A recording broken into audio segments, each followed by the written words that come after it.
Bueno, dando gracias al Señor que tenemos otra vez la oportunidad de seguir con estos propósitos originales del estudio. Recuerden que la idea ahora era ordenar las cronologías de los 4 evangelios, especialmente agregando el libro de los Hechos, que son los 5 libros históricos.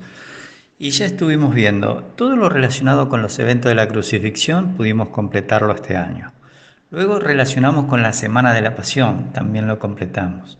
En tercer lugar estaban los eventos relacionados con la cronología de las apariciones del Señor Jesucristo resucitado, y eso lo hemos completado. Y nos quedaba el punto D, que era completar ciertas cronologías de los 50 días hasta Pentecostés. Eso también, gracias a Dios, pudimos hacerlo, y un poco ahora la idea es mostrar algunos elementos de la interpretación. La idea es a raíz de una pregunta de Juan 3:5, ¿no? El que no naciere de agua y del Espíritu no puede ver el reino de Dios. Vamos a ver en este estudio presente 3 ideas. Primero tenemos que entender cómo normalmente se estudia un texto, cómo es lo que normalmente hacen las personas, los pastores, la mayoría de la gente. Después nos vamos a dar cuenta qué aspectos de la hermenéutica solemos pasar por alto.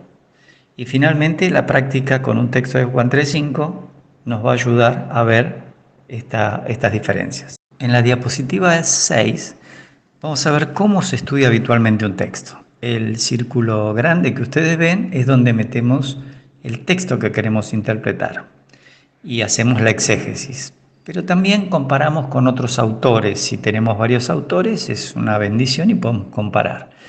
Y luego miramos también lo que es el texto del pasaje que lo rodea, lo que llamamos contexto. Y de allí lo que hacemos es, el punto 3, buscar una aplicación. Así que tomamos el texto, miramos cómo piensan otros autores, vemos el contexto, además los otros autores en sus comentarios nos ayudan a ver ese contexto y hacemos la aplicación. Ahora, ¿cómo estudiamos correctamente un texto para no llegar a una falsa conclusión o errónea o un poquito equivocada? 4 puntos fundamentales. Recuerden que el contexto global de las escrituras y la hermenéutica es siempre fundamental, lo tenemos que tener incorporado en nuestra forma de pensar. Lo segundo es el contexto original del pasaje y el texto en sí. Eso nos va a obligar también a tratar de ver algún interlineal, si no va a ser un poquito flojo. En tercer lugar, ¿cuál es el aspecto bíblico y teológico que podemos estar quebrantando en la conclusión que hemos llegado? Y recién el aspecto de la aplicación. Aquí vamos a ver cómo realmente tenemos que estudiar un texto. Y ponemos otra vez el óvalo grande para poner en el medio un primer punto. Ese primer punto al cual se tiene que dirigir el estudio del texto que vamos a ver es el contexto global de las escrituras y la hermenéutica. Yo no puedo saltear ningún principio global de las escrituras, ni doctrinal, ni de lo que es la revelación progresiva. Eso lo vamos a ver en la práctica, no me voy a detener mucho en eso. Van a ver que el punto 3 que nosotros tomamos es, después de ver el contexto del pasaje y el texto a interpretar, nosotros necesitamos también recién después mirar la aplicación, pero el punto 3 es muy importante, es el aspecto bíblico y teológico. Aquella verdad que yo creo encontrar tiene que coincidir con estos aspectos, pero muchas veces va a coincidir, pero está mal interpretado. ¿Por qué? Porque me perdí algo del punto 1, que es la hermenéutica. ¿Qué cosas tengo que tener en cuenta cuando hablo de hermenéutica para el contexto global de las Escrituras? Recordar 1 Corintios 10:32. Hay judíos, hay gentiles y hay iglesia en la Biblia. Y tengo que entender a qué nación o a qué etnia fue dirigida originalmente el texto. Si es en el antiguo, no existe la iglesia.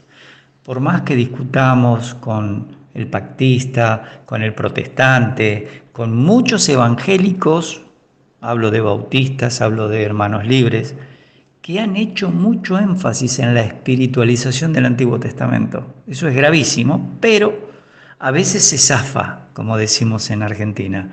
Pasamos por alto, porque más o menos se aplica. Pero importantísimo el primer aspecto. El segundo, el B, ¿cuál es el contenido, el contexto histórico de lo que estamos viendo? Es decir, ¿en qué momento fue? ¿Cómo sucedió? El contexto geográfico es porque eso nos implica que a veces tenemos que tener en cuenta costumbres que podía haber en la época de la cual estamos accediendo, en la cual estamos accediendo por el texto que estamos viendo. El contexto literario se refiere si es poesía, profecía, si es historia, todo lo que tiene como contexto el escrito puede darnos una idea. Por ejemplo, no podríamos tomar en forma literal las figuras del libro del Cantar de los Cantares, cuando habla de tu ombligo como taza redonda, porque obviamente no se refiere a la taza puntualmente, sino a la comparación, el símil. Y después el contexto total de las escrituras. Y el contexto original del pasaje, el punto 2 que estábamos viendo, y el texto en sí, que es donde más trabajamos muchos de los pastores, es el aparato textual, ya sea griego, hebreo o arameo, es decir, qué variaciones hay, en qué siglos aparecen esas variaciones, porque a veces, como hemos estudiado la palabra ayuno, este género no sale sino con oración y ayuno. Bueno, los manuscritos más antiguos, hasta el siglo XVI, no tienen la palabra ayuno, y eso es un elemento importante del aparato textual. El punto B, la semántica. Cuando hablamos de semántica, por lo general queremos hablar del significado que se le ha dado a la palabra, tanto en el tiempo como en el uso bíblico. Cuando hablamos de morfología, estamos hablando de la forma, las terminaciones de cada uno de los elementos de la oración, y cuando hablamos de sintaxis, hablamos de las reglas y principios para combinar las palabras. Recién ahora estamos entrando en el aspecto bíblico y teológico, que es el punto 3, es decir, entender qué fue lo que dijo el autor en los originales, en los que tenemos. Segundo, entender por qué escribió esas ideas, cuál era el problema que tenía que corregir, o la información que no estaba adecuada en la mente de esas personas a quienes él escribió, sean los judíos, sean los gentiles o sea la iglesia. Y en tercer lugar, o C, comprobar que no se viole ninguna enseñanza o doctrina escrita por el Espíritu Santo a través de otros apóstoles. Esto es muy importante. Y recién ahora tenemos el principio de la aplicación, es decir, ¿cuál es la conducta que ordenaba el apóstol en ese momento? Estamos hablando del apóstol suponiendo que escribió a la iglesia, pero si fue algún profeta para el pueblo hebreo, sea de Israel o sea de la tribu de Judá y Benjamín, o ya sea un profeta que escribe a los gentiles. Nosotros tenemos la historia, por ejemplo, de Jonás, y es una nación gentil, Nínive, y sus reyes y sus habitantes. Así que es muy importante eso. A quienes les escribe en ese momento, y tenemos que descubrir qué nuevo hábito tenían que implementar, porque cuando se trata de la iglesia, a veces son problemas doctrinales, a veces son problemas de santificación o de vida cristiana, de convivencia entre los hermanos. El punto B del aspecto de la explicación es comparar con los hábitos de nuestra iglesia, la iglesia que nosotros tenemos hoy, si es que tenemos que cambiar algún principio de conducta. Y en tercer lugar, acoplar ese principio a los creyentes de la iglesia de hoy, pero no caer en aspectos enseñados por la ley mosaica que no se repiten en el nuevo, y sin caer en el legalismo. Hago esto para que Dios me bendiga. ¿Se entiende? Ahora vamos a leer Juan capítulo 3 para la interpretación de Juan 3:5. 3:1. Había un hombre de los fariseos que se llamaba Nicodemo, un principal entre los judíos. Este vino a Jesús de noche y le dijo: Rabí, sabemos que has venido de Dios como maestro, porque nadie puede hacer estas señales que tú haces si no está Dios con él. Respondió Jesús y le dijo: de cierto te digo que el que no naciere de nuevo no puede ver el reino de Dios.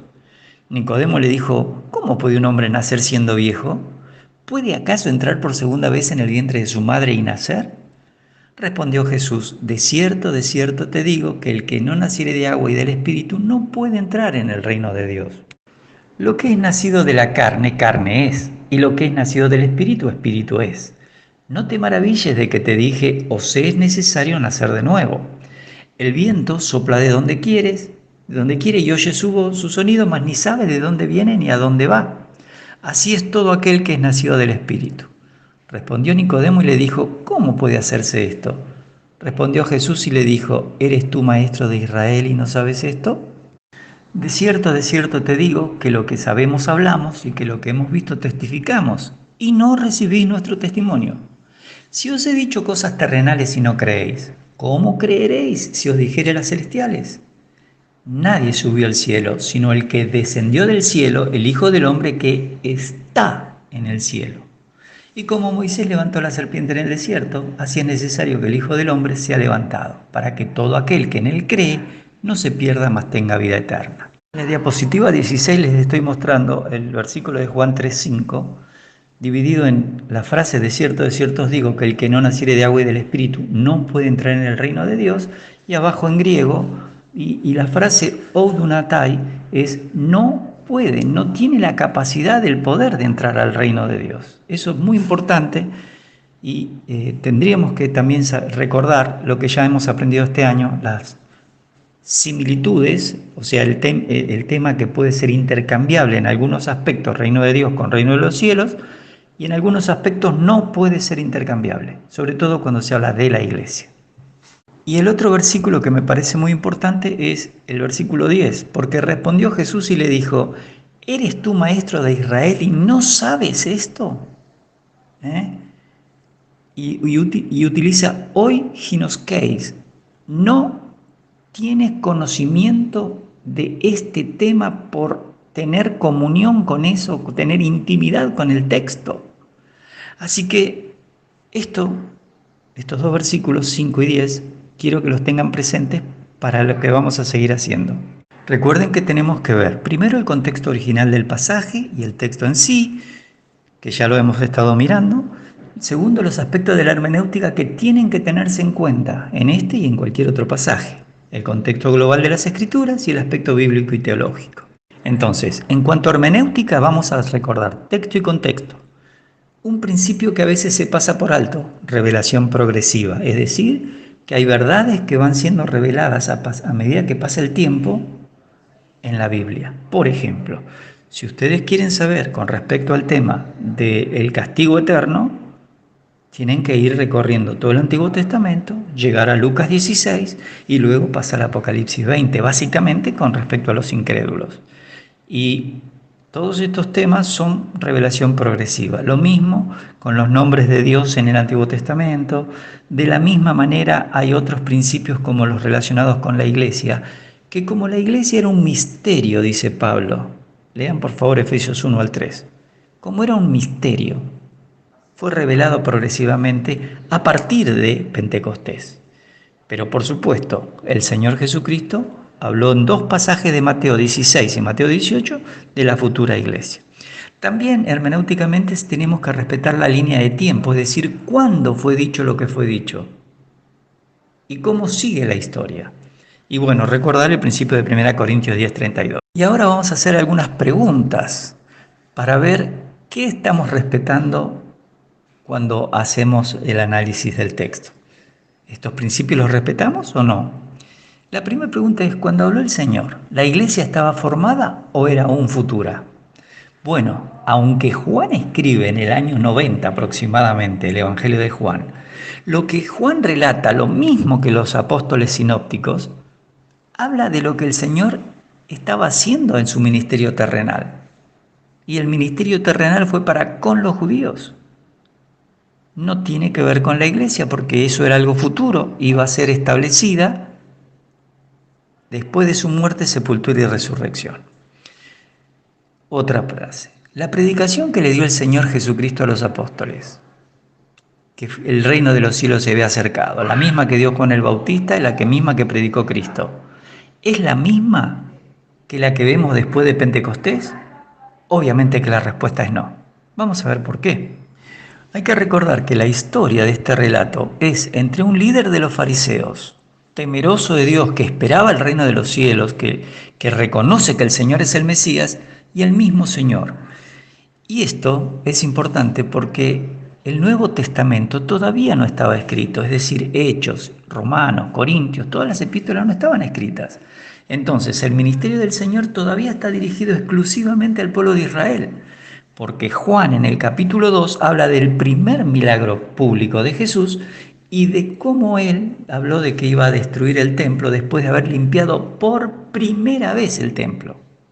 Así que en el tiempo es cuando empieza el ministerio. Entonces, hay que ser cautelosos cuando utilizamos texto para apoyar una postura, en este caso de Juan 3:5, con pasajes que todavía eran futuros, como hechos hacia las epístolas. ¿Está bien? Ustedes van a notar que estoy rápido en este tema porque hice muchas transparencias para que puedan entender rápidamente el tema que estamos tocando. Este ministerio que Jesús estuvo haciendo tenía dos partes.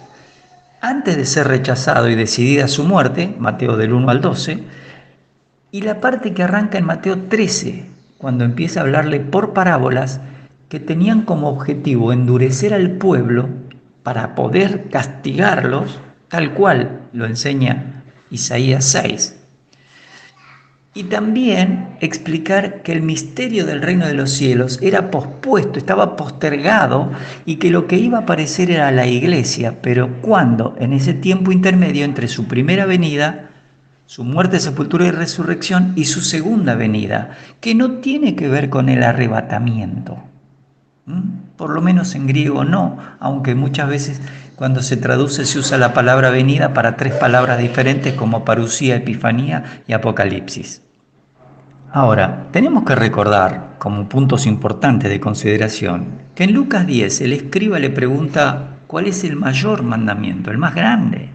Y el Señor le dice, ¿qué lees en la ley? Y amarás al Señor tu Dios con todo tu corazón y con todas tus fuerzas, era la base del mensaje del Señor Jesucristo para el reino de los cielos, es decir, los cielos reinando en la tierra. Pero cuando vas a Lucas 18, el joven rico le dice, ¿qué haré para heredar la vida eterna? Y el mensaje del Señor es, los mandamientos conoces. Así que el mensaje que el Señor dio cuando Él estuvo en el ministerio y los apóstoles, no era el de Hechos 16, 30 y 31, cuando el carcelero de Filipo le pregunta a Pablo y a Silas, ¿qué debo hacer para ser salvo? Y él le dice, cree en el Señor Jesucristo y serás salvo tú y tu casa. Ni el de 1 Corintios 15, cuando Pablo dice, os prediqué el Evangelio, que Jesucristo murió por nuestros pecados conforme a las Escrituras, fue sepultado y resucitó conforme a las Escrituras, y el que le recibe como Salvador tiene vida eterna. Eso no es el mismo mensaje de Lucas 10 y Lucas 18. Otro punto importante, el Señor le asegura a Nicodemo que él tenía que conocer, debía conocer este tema porque era un maestro de Israel. Esto es un tema interesantísimo porque cuando la Biblia dice en el Salmo, Dios está en medio de los dioses, lo que está diciendo es que Dios estaba en medio de los que tenían la palabra de Dios para el pueblo de Israel. Todo líder de Israel era un maestro, también es considerado un pastor en el Antiguo Testamento. Por eso vamos a ver en Ezequiel que eran falsos pastores. Y entonces la pregunta obligada es, ¿qué temas, qué pasajes, qué textos bíblicos, según el Señor Jesucristo, debía conocer Nicodemo? Bueno, veamos. Nicodemo sabía algo acerca del agua y acerca del Espíritu del Señor por el Antiguo Testamento o Antiguo Pacto. Por ejemplo, él sabía que no se practicaba el bautismo por inmersión, como lo practicó Juan, sino el lavamiento, el rociamiento. Estudien la palabra tevilá y rajatz, porque son las palabras que se usan en el Antiguo Testamento y a veces son intercambiables. O sea, que por lo tanto la predicación de Juan y su bautismo los sorprendió, pero entendían algo de por qué podía suceder así. Pero no hay ejemplos de bautismo por inmersión en el Antiguo Testamento. Y si ustedes piensan en 2 Reyes 5, con Naamán que va a pedirle a Eliseo que lo cure, no sabemos que haya ido Eliseo o una persona y lo bautice, sino que él entró 7 veces y salió. No sabemos si se zambulló o entró caminando y salió, pero se bautizó solo. Cuando entramos en la diapositiva 25 sabemos en segundo lugar que Moisés lavó a Aarón y a sus hijos para el sacerdocio en Éxodo 29. Eso lo sabía perfectamente Nicodemo. También sabía que quien tocaba un cuerpo muerto era inmundo, se contaminaba y tenía que lavarse con agua y cambiar sus vestiduras antes de volver a ingresar en Israel. Eso está en Levítico 11 para que ustedes puedan leerlo. También sabía que si un nazareo dedicado desde el vientre, como en el caso de Sansón, se dejaba el cabello como señal de nazareato, si tocaba un cuerpo muerto, como Sansón tocó el león, además de lavarse, tenía que raparse y cambiar sus ropas, y empezaba de nuevo su nazareato. Estudienlo en Números capítulo 6. También sabía que la vaca alazana permitía que hubiera agua de la purificación, porque si ustedes leen Número 19 van a darse cuenta que esta era el agua que debía ser rociada para santificar los elementos del tabernáculo, para cuando ellos viajaban, si se contaminaba algo, cuando había celos en una pareja. Pero estas aguas son las que todavía el pueblo de Israel está buscando, una vaca roja para poder purificar el lugar donde tienen que reedificar el templo. Y el punto H que hay que considerar es que Nicodemo sabía que para el reino milenial, el cual él estaba esperando, para que pudiera admitir al israelita, había una profecía completa y muy clara en Ezequiel 36. Bien, vamos a hacer un bosquejo simple de Ezequiel para poder entender este tema.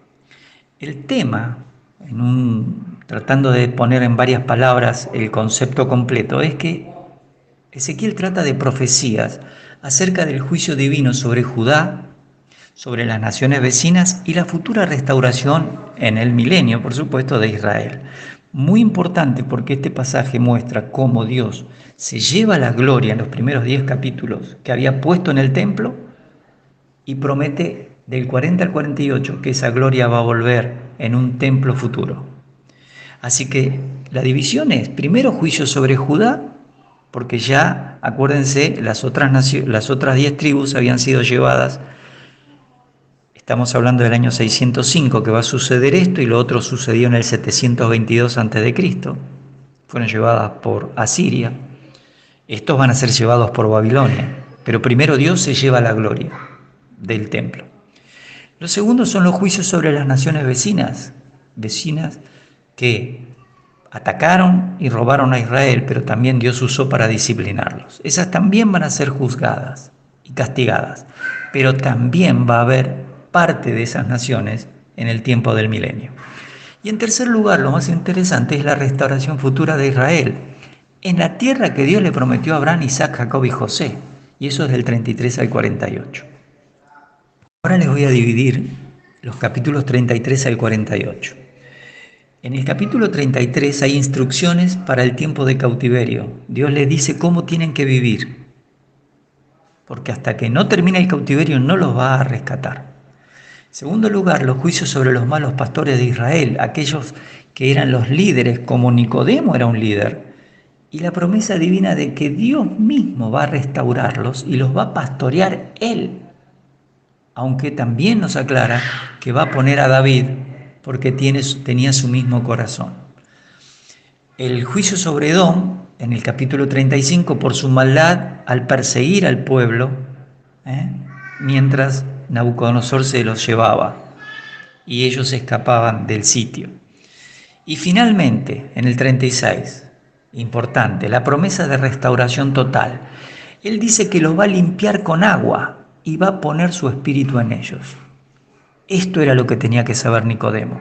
Y Nicodemo lo sabía, pero no lo entendió. Vamos a seguir. Aquí seguimos con esta división del 33 al 48. En el capítulo 37, Israel va a ser restablecido en su tierra, pero van a estar sin una relación con Dios. La parte espiritual no va a estar. Después, en el capítulo 38 y 39, Israel va a ser atacada durante ese periodo por varias naciones, en lo que se llama Gog y Magog, a mitad de la tribulación, y Dios los va a librar, aunque el anticristo se va a hacer pasar por el que los libra y se va a meter con esa excusa en el templo que van a tener los judíos en el tiempo de la tribulación. Y del 40 al 48 la futura adoración y la vida en el milenio. Y por eso la mayoría de los que creen que la profecía es simbólica, no le prestan atención a estos 8 capítulos tan importantes, son 9, incluyendo el 40, donde termina el 48 diciendo que la ciudad se va a llamar Jehová Sama, porque Jehová está allí. Bien, en la diapositiva 31 vamos a ver el capítulo 36 y lo vamos a dividir en 3 partes. La primera, del 1 al 21, es el compromiso de Dios, que va a volver a traerlos a la tierra prometida a Abraham, a pesar de haberlos castigado tan severamente. Segundo, que Dios va a regresarlos a la tierra, a esa misma tierra, y a bendecirlos, pero no por causa de ellos, sino por causa de su nombre, para que de esa manera las naciones gentiles reconozcan al Señor. Versículos 22 y 23. Y también los actos que Dios planea realizar para que Israel sea testimonio de la grandeza de Dios, no de Israel en sí mismo, porque ellos han sido personas que han hecho blasfemar el nombre de Dios entre las naciones gentiles. Bien, vamos a leer el capítulo 36, 24 al 38. Y santificaré mi grande nombre, profanado entre las naciones, el cual profanasteis vosotros en medio de ellas. Y sabrán las naciones que yo soy Jehová, dice Jehová el Señor, cuando sea santificado en vosotros delante de sus ojos. Y yo os tomaré de las naciones, y os recogeré de todas las tierras, y os traeré a vuestro país.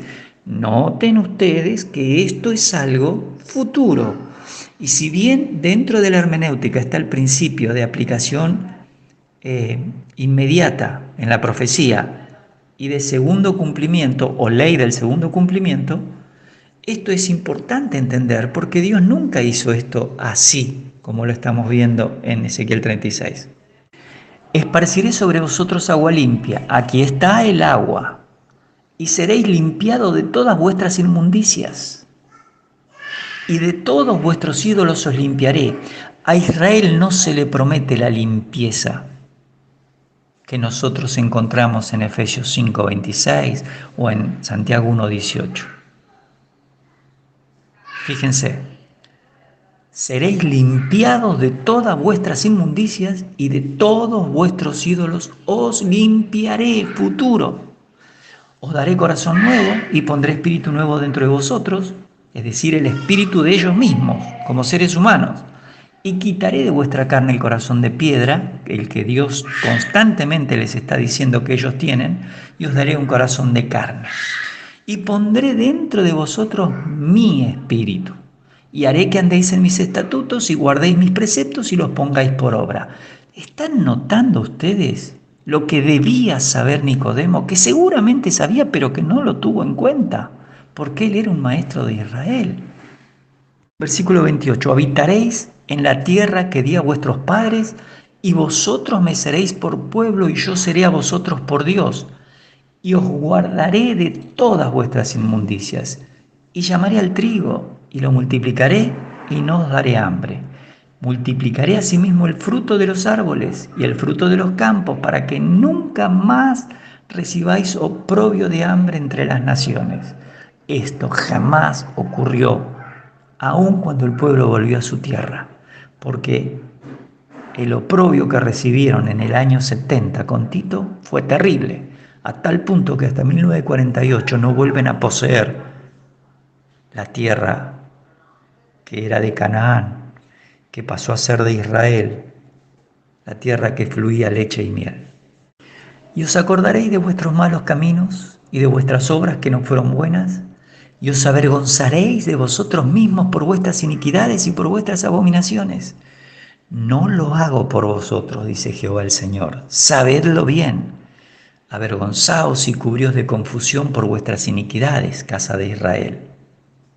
Terminando, así ha dicho Jehová el Señor, el día que os limpie de todas vuestras iniquidades, haré también que sean habitadas las ciudades y las ruinas serán reedificadas. Y la tierra asolada será labrada, en lugar de haber permanecido asolada a ojos de todos los que pasaron. 35. Y dirán, esta tierra que era asolada ha venido a ser como huerto del Edén. Y estas ciudades que eran desiertas y asoladas y arruinadas están fortificadas y habitadas. Y las naciones que queden en vuestro alrededor sabrán que yo reedifiqué lo que estaba derribado y planté lo que estaba desolado. Yo Jehová he hablado y lo haré. Y los dos versículos finales. Así ha dicho Jehová el Señor: aún seré solicitado por la casa de Israel para hacerles esto. Multiplicaré los hombres como se multiplican los rebaños, como las ovejas consagradas, como las ovejas de Jerusalén en sus fiestas solemnes. Así las ciudades desiertas serán llenas de rebaños, de hombres, y sabrán que yo soy Jehová. Estos son los textos que hemos leído de Ezequiel 36. Y sin duda se habla de agua y se habla del Espíritu. Vamos a mirar las 5 posiciones de Juan 3. Observen ustedes. La gente dice, algunos, bueno, esto es el bautismo en agua como requisito para la salvación y luego el Espíritu Santo.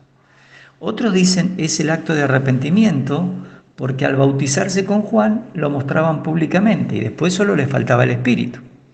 Otros dicen no, agua tiene que ver con el nacimiento natural y después, como ese es el primer nacimiento, después necesitan nacer de nuevo por el Espíritu Santo. El cuarto punto es, bueno, agua es símbolo de la palabra de Dios en la Biblia, correcto, Efesios 5:26, Tito 3:5, Santiago 1:18 y otros pasajes. Sin embargo, otros han dicho no, hay una traducción factible del griego, que quiere decir, si no nacieres de agua, es decir, del Espíritu, no entraréis al reino de los cielos. Acá tenemos 5 posturas y nosotros vamos a pasar a la diapositiva final para ver las conclusiones. Estas 5 posturas se apoyan en pasajes del Nuevo Testamento, pero omiten el estudio hermenéutico que acabamos de hacer. En segundo lugar, la palabra de Dios es consistente y acepta el análisis literal, histórico, gramatical y simple y coincide con lo que el Señor Jesucristo dijo. Y en tercer lugar, quienes optan por elegir entre interpretar con dispensaciones o pactos, menosprecian que estas son 2 herramientas que forman parte de la hermenéutica bíblica. No es yo soy dispensacionalista y no acepto los pactos, o yo soy pactista y rechazo las dispensaciones. No, la hermenéutica implica las 2 herramientas, son 2 aspectos que están dentro de la hermenéutica. Nosotros, ¿qué hicimos? Mostramos en Juan 3:5 que estas 5 posturas no están basadas en la línea de tiempo. La línea de tiempo es cuándo habló Jesús, a quién le habló, dónde estaba la iglesia y por qué los pasajes que son revelación posterior del Espíritu Santo a la iglesia no los podemos sacar de ese contexto y meterlos para que apoyen nuestra posición. No está mal hacerlo porque muchas veces los necesitamos para que nos dé luz sobre otro pasaje.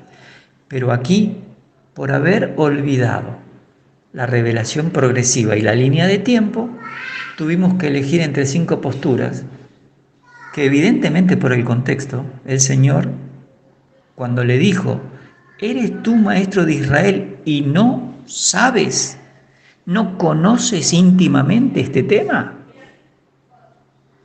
Era grave.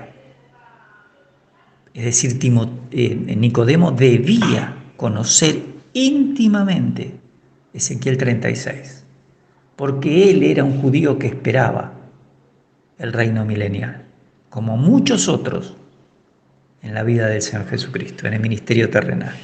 Así que les agradezco este tiempo, traten de prestarle atención a los textos para ver si esta posición que les estoy compartiendo les ayuda a ver por qué siempre hay que usar la forma literal, histórica, gramatical, cuando estudiamos la Biblia. Que el Señor les bendiga, que tengan una buena semana.